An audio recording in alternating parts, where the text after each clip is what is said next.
Alrighty. Welcome back to Lenz's Comic Corner, Classic Lesson Non Classics.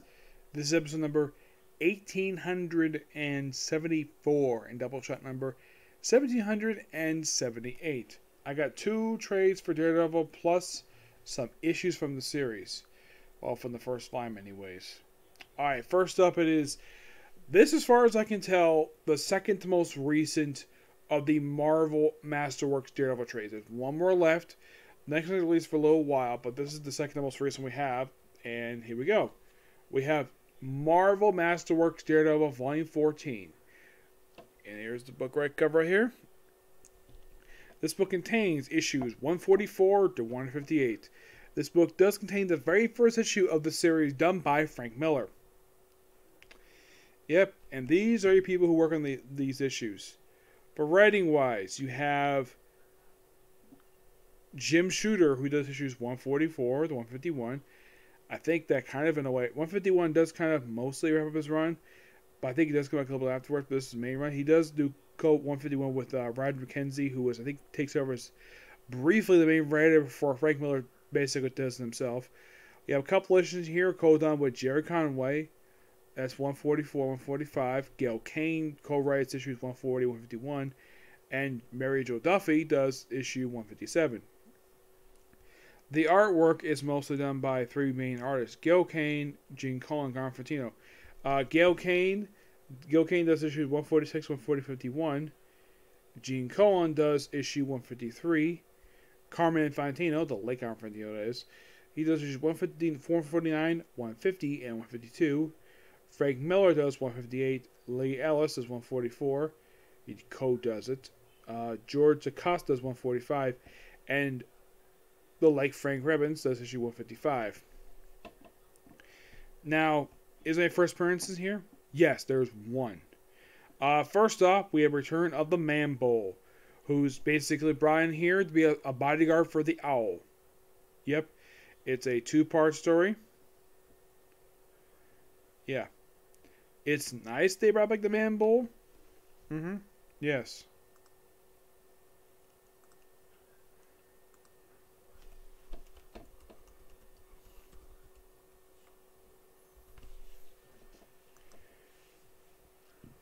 Now, he was last seen back in issue, I don't think it was that long ago. It was back in issue 129. That was his last physical appearance. Yep.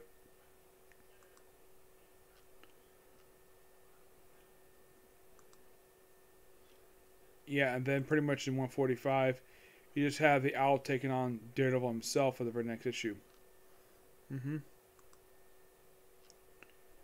146 is their fight with Bullseye of all people. Yes, a Fire Bullseye. I believe it was his 3rd appearance ever in the series. Yep. And then like 148, 47, he deals with the Purple Man. Yep. And then 149, we have the return of the Deathstalker, which I believe he gets killed off in these issues. Yep, he actually gets killed off in the final issue of this trade here. Yeah, he gets killed off at the very end. Though he does briefly come back once after this, probably in a flashback. Yep. 158, the first issue Frank Miller does is when they kill him off, plus 2 members of the Anti-Men. Yep. They also have this thing happen in these issues where Debbie Harris herself gets kidnapped, and she's basically held herself up in a room for quite a while. And basically Foggy tries to try to talk to her. Of course, he says something through drinking problems. By the way, that doesn't help. So then, of course, basically Daredevil kind of forces him out. Basically, of course, she also hired a security guard, beats the security guard, dragged her away from her home, and then she runs to Foggy, and they basically reconcile. It's good it's okay subplot for that one. Also, her kidnapper gets killed off in between issues. Yeah, 140 is also the appearance of Nose Norton. Yes. An informant who only appeared just a few times over the years. Yeah, and pretty much after this, he popped up 3 times in Missing Spider-Man, and that was it. Yeah, his last appearance was way back in Amazing Spider-Man 247. And that was the last we saw of Nose Norton. That was back in 1983. Oh, in case you're curious, though, this is 1977.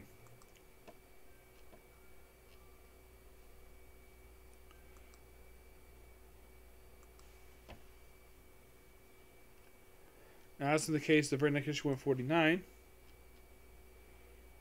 we have him find a character known as Smasher, who only appears for this one issue. And he's never seen again. Yeah, nothing really know over this guy. 150 is the debut of a brand new character. Which character might I ask? The Paladin. Yeah, this actually is his debut issue. Let me show him off here because, yeah, Paladin. This actually is his comic book debut. Yeah, he appeared sort of a... Now, this book also contains a Marvel issue that he guest started. Because, well, why not? So I guess the right of the time, basically, I guess the right, okay, let's say be a new character 150. We have new character to be 100. So why not issue 150? Yes.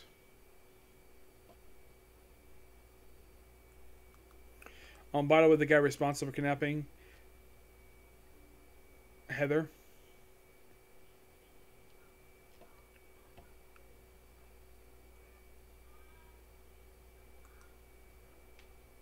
Yeah, Heather's probably gets killed off in these issues. Get off at 150.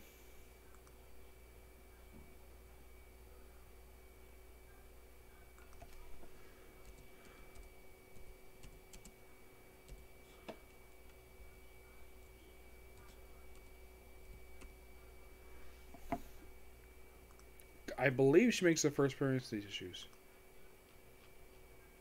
Yes. Yes, she does. Yeah, she is another character who still occasionally appears this very day. Yep.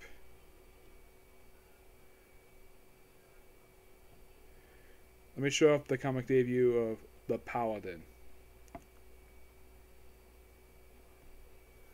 He's just a mercenary. That's mostly what he is. He's just a mercenary just hired for a job. And Matt is here with his girlfriend, Heather.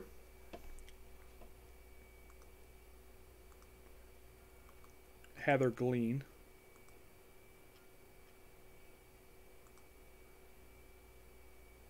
Oh yeah, she's actually the daughter of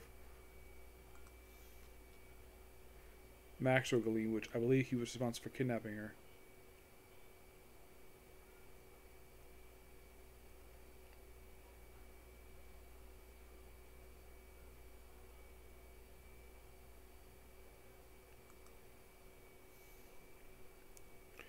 I'm trying to show up Paladin's debut because his outfit is slightly different, most different color scheme. And here he is, the Paladin. Yeah, he doesn't wear the purple outfit he's not wearing. Probably gets different color scheme. And what does it look like in his debut appearance? Of course, they have a trial about the kidnapper of Debbie Harris. Though, of course, they later take care of this. Yes. And here he is, the Paladin. That's him. That's Paladin right there. That's what he looked like in his debut appearance. Mostly, put with the exception of the cape, he mostly kept the same design-wise. And he also changed his color scheme as well. He's here for this issue.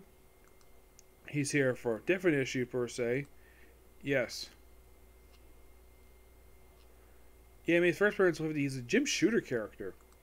Yeah, who would have thought a character come by Jim Shooter was still around this very day? Yes. He did appear early on in this book, but he only appeared just for 150, 152. And you want something quite interesting, though? You probably ask, did he ever return to Daredevil book after those two issues? Yes, he returned in issue 79 of the second volume for the series. Then pretty much afterwards, he never returned to the comic ever again. As a matter of fact, his most recent appearance was Timeless #1. So yeah, 2 appearances in Paladin, and then he just appears sporadically in other books. Yeah, it's kind of weird for the Paladin that he's like that.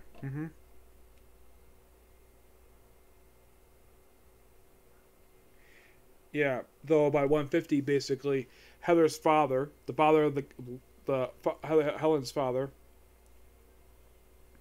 Yeah, and then basically in 150.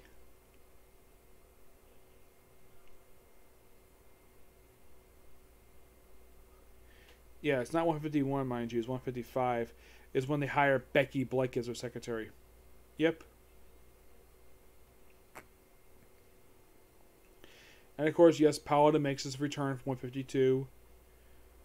And then not until when Bendis on the book, that's when he finally made a return to Daredevil. Yep. Though he's actually dropped the cape and basically kept the same design, while just changed the color scheme. Then in 153, he has a fight with Cobra and Mr. Hyde, because of course they do.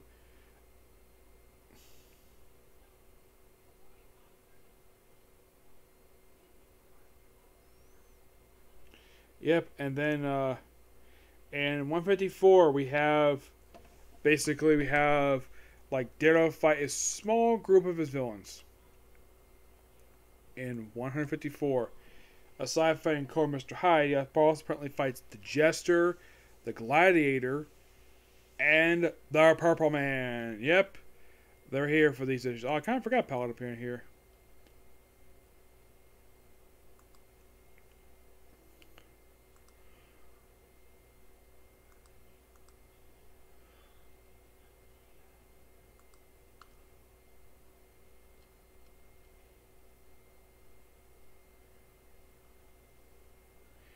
Yeah, I kind of forgot Paladin appeared in this issue too.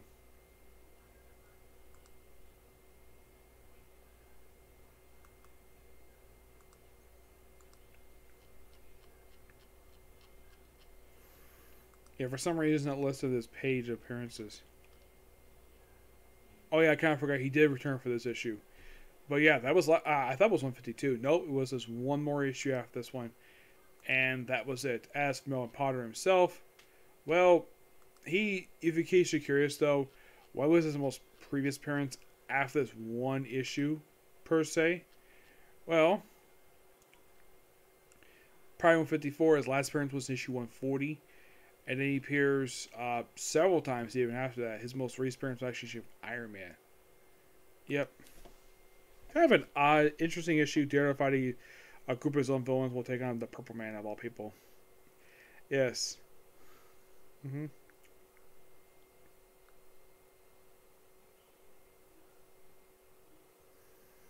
Yep. Now,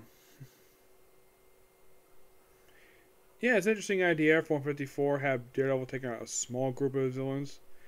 And then in 155, we have Black Widow return to the series. Yep, she returned to the book first time since she like one. I think it was like 126. I think it was.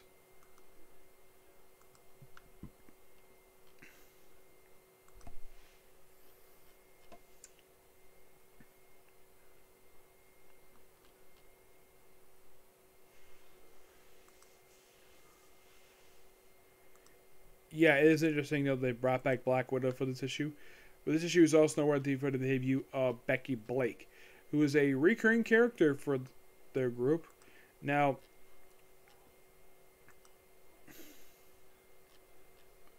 yeah, she appears a good amount, and then like after the events of the outro I'll talk about soon, she disappears for years until basically Brubaker brought her back. Yep, you gotta thank Brubaker for that one. Mm-hmm. Yep, so from this point forward to 226, basically she serves as Matt Murdock's secretary. Yep. After dealing with all the Avengers, she's basically hired on the spot after basically Daredevil's not exactly doing too well. Then we have a weird issue 156 where he's fighting another Daredevil. Mm-hmm. Yeah, of course she appears again in this issue here. Of course, you can't get back together with basically Daredevil because, well, he's dating Heather at this point in time. Yep. After dealing with the other Daredevil. And then Deathstalker returns for a couple more issues before he gets killed off here. Mm-hmm. Now I'm going to show off here some early artwork by Frank Miller for this series. Because here you go. This is Frank Miller's artwork from his very first issue he did for Daredevil, 158. which looks pretty much the same style they had before. But yeah, 158, it's his debut in the book. Yeah, 158 does get rid of the character of the Paladin. The Paladin. Deathstalker. He gets killed off in this issue, finally. And he never returns ever again. Then we have, to cap this off, we have Marmere 43, which is a standalone issue featuring the Paladin, written by Don McGregor. It's a good solo outing for him, where he takes on Mr. Fear of all people. Yes, he takes on Mr. Fear. I mean, that's interesting. Yes, well, it takes on a Mr. Fear. Mm-hmm. Now, is it the Larry Cranston one? No, it's actually somebody else. Because it's a guy called Phantasm who clearly looks like Mr. Fear. So he just a Mr. Fear ripoff. Yeah, and he appears for one issue. Yeah, so you have Paladin fighting Mr. Fear ripoff. Okay, interesting. It's an okay issue, but mostly it becomes sort of an anti-hero with other books. Yep, but I'm going to give this book to basically a ranking of a... we give it a 9 out of 10. It was actually pretty good. Mm-hmm. Alright, next up it is Daredevil, Labor Lost. Now, in case you're curious though, is there any deaths in these issues? Yes. The character Heather Glean commits suicide in issue 120. Yep. This is basically kind of the start of the downward spiral of Daredevil in his life, where it kind of leads into the events of Born Again. This book covers issues 215 and 217, 219 and 222, and 225 and 226. There is one issue in this entire book done by Frank Miller. Yes, one. Mostly put, the main writer for these issues is just Danny O'Neill. Frank Miller's one issue. You have David Machuy on the artwork with John Bushma, Gary Tolik, Kim DeMuller, and Dennis Jake. Mm-hmm. Yes, the first issue has basically a issue where you have Daredevil team up with the Two-Gun Kid for an issue, and this wonderful flashback stuff. A little bit of time travel thing. You just really gotta love it. There's this guy named Rancher. Yeah, this whole thing about going some ranch. Mm-hmm. Let's get reference after this one. And afterwards, the very next issue just basically like, a guy in the hospital. And of course, I just point out Foggy Nelson is sporting a mustache in these issues. You might be thinking, why? His wife basically recommended that because he married Deborah Harris. Mm-hmm.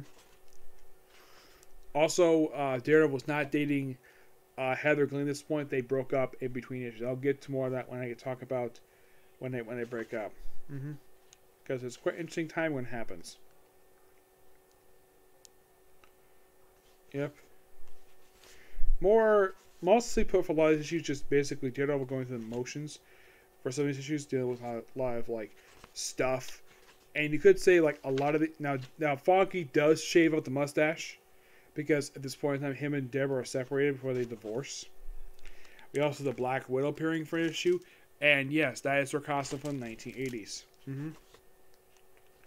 She appears for like one issue in here, I believe so. Where did I put her?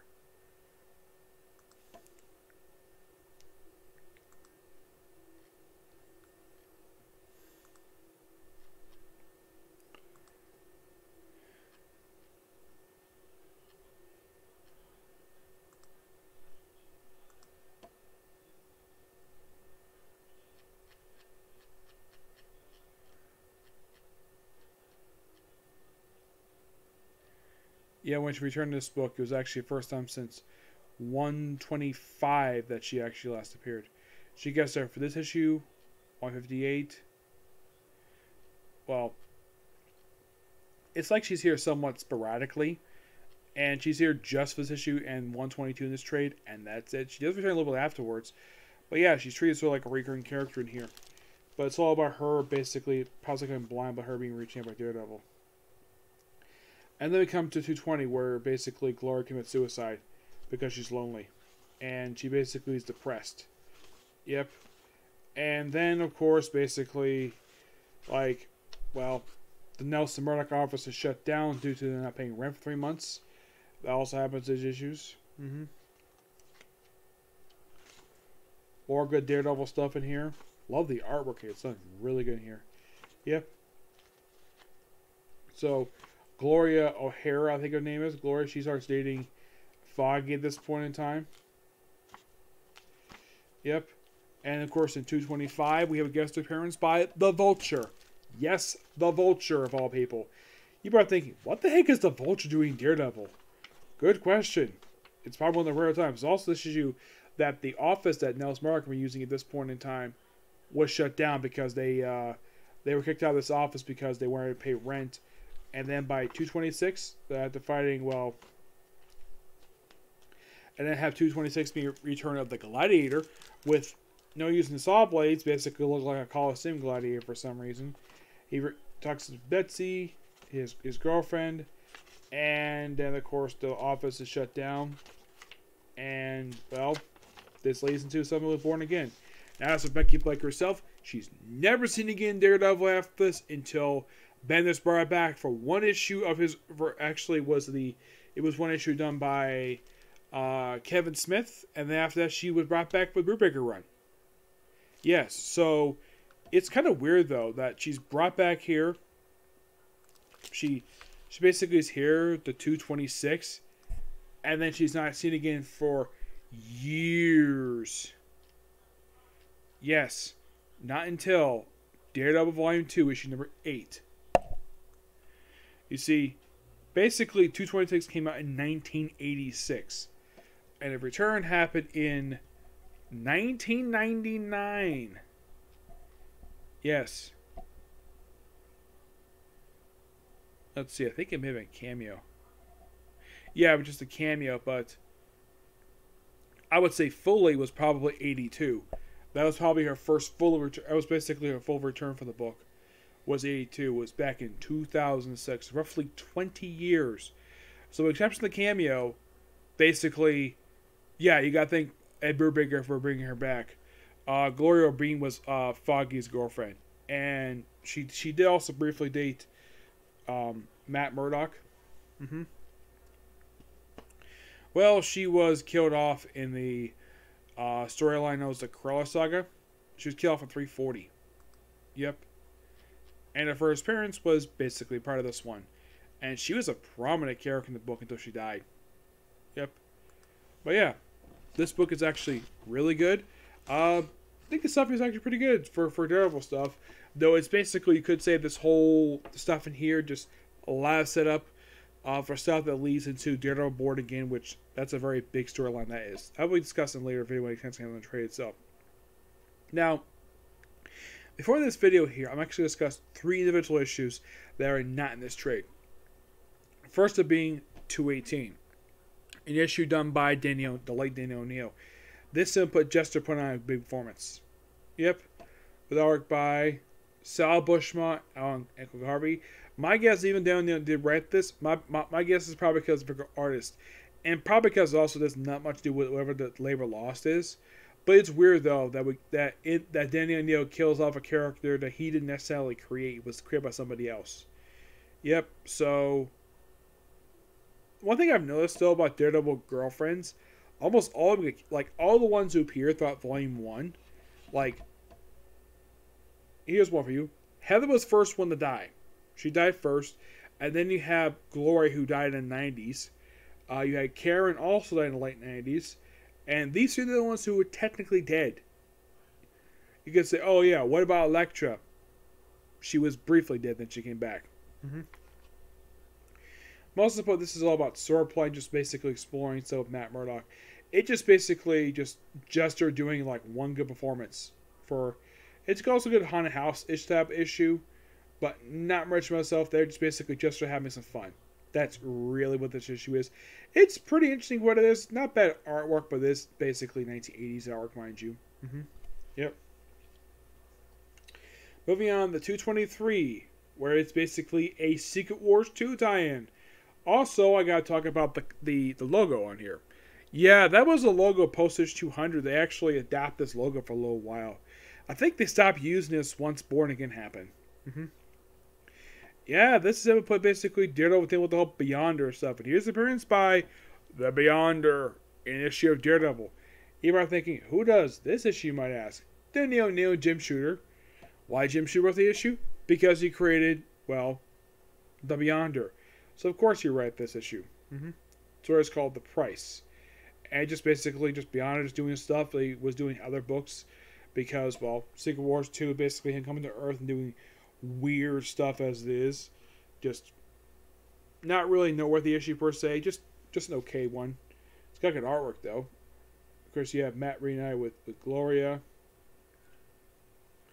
I mean, the best thing you can say about this issue is basically Matt temporarily is cured of his blindness for like one issue before he becomes blind again. Yep. And finally cap off with 224. Which, this is a story not done by Neil O'Neill, but it's credited at this point by Jim Owsley. You're probably thinking, who is Jim Owsley, you might ask? That is Christopher Priest. Yes, according to Joe Quesada, this was Christopher Priest's original name before he changed it to Christopher Priest. Yes. How do I know this from Joe Quesada? Because he mentioned it on when he appeared in the Fat Man and Batman podcast. That's how I found out about it. What's there for this one? Well, you have Daredevil dealing with an old man. It's just an okay issue per se. Got good artwork though.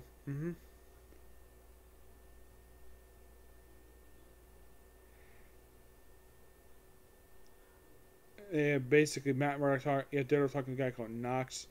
It just basically Daredevil do this stuff. A guy called Sauron, who I think he appears only in this one issue alone for Daredevil. I believe so.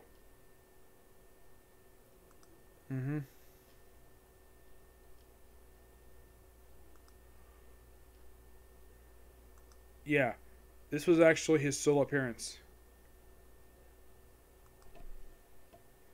The first guy who had it, Arthur Durbin, was an Iron Man villain. Yep, an Iron Man villain. Who appeared a handful of times. Yep. And the guy appearing in this issue, it was only a solo appearance. I also got an Abe Walker, who just an old man who just basically was a witness. He was only seen this one issue, and that was it for him. Yep, that was it. There's nothing else to him at all. Oh, by the way, the cover art is done by Bob Layton. Yep. Another okay issue per se of Daredevil. Nothing terrible about this one, just okay at best. But if you want to think of these three issues, which one I think is the best one? I think it's probably 223 is the best one because basically it's Matt Murdock temporarily get his sight back before he gets back being blind again. But yeah, I'm going to give basically 218 a 9 out of 10. Also, I'm going to give the Air 2 issues 223, 224, also 9 out of 10. Okay, so that's it for the review. Next up, Barto. And that's it for now. Okay, next video. Bye.